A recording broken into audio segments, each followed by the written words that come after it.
Vaping, now the it thing for teens, the FDA calling it a dangerous epidemic. The disturbing and accelerating trajectory of use we're seeing in youth and the resulting path to addiction must end. The agency sending out warning letters to retailers and giving an ultimatum to the makers of the popular Juul and 4 other manufacturers. They have 60 days to show that they can keep their nicotine products out of the hands of underage users or face a possible ban on all flavored e-cigarettes, especially appealing to the estimated 2 million regular users in middle and high school. That is so disturbing. That was NBC's Rahema Ellis reporting on the FDA's recent warning about the popularity of e-cigarette use among teens. Joining us now, leading spine surgeon, author, and establisher of the online health newsletter Thrive, Dr. Dave Campbell. Good to have you on the show this morning, Dr. Dave. Good morning, Mika. E-cigarettes seem so unbelievable. I mean, they also are easily hidden because they don't have any smell, correct? Well, they look like USB drives. They look like a thumb drive, so kids and adults can look like they're just accessing their computer. So what are the dangers? What are the main dangers that parents have to worry about? In the short term, none. In the long term, it is that e-cigarettes contain nicotine, and teenagers are particularly sensitive to nicotine addiction, and it appears that that will increase the number of adults that transition to using combustible tobacco, which is horrible.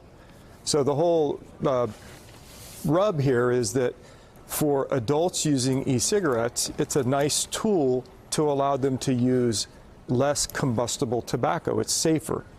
For kids, it's terrible because it allows them to transition into nicotine addiction and then move into using cigarettes. 2,300 kids will start using cigarettes today.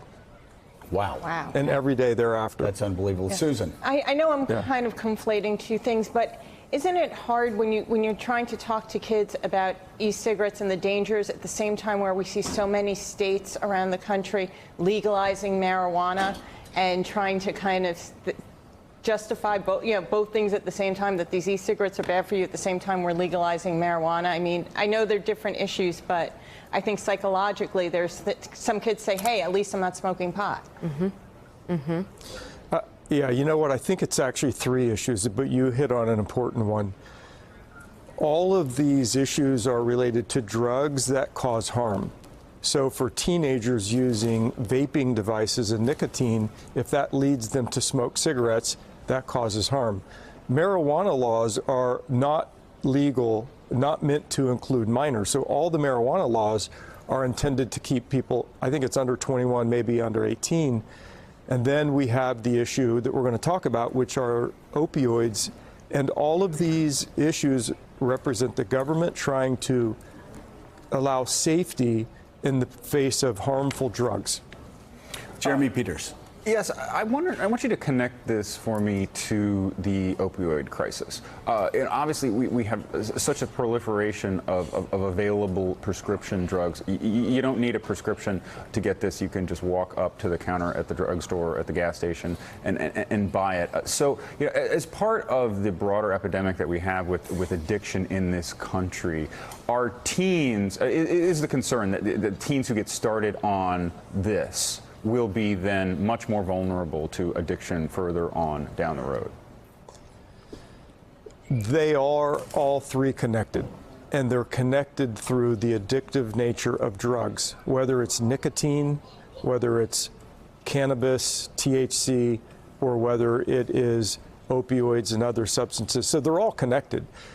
And I think we have to have particular concern for teenagers and young people because their brains are not fully developed, and they seem to be more prone to problems from addiction, and they certainly can have long-term cognitive and neurodevelopmental problems because their brains haven't developed neurophysiologically until they're in their young 20s. So they are all connected.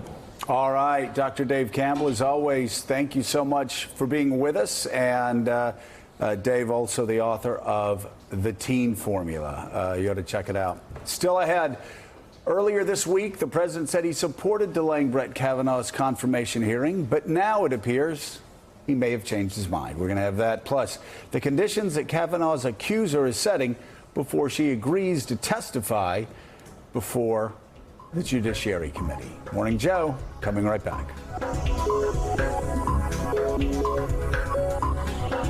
Thanks for checking out MSNBC on YouTube, and make sure you subscribe to stay up to date on the day's biggest stories. And you can click on any of the videos around us to watch more from Morning Joe and MSNBC. Thanks so much for watching.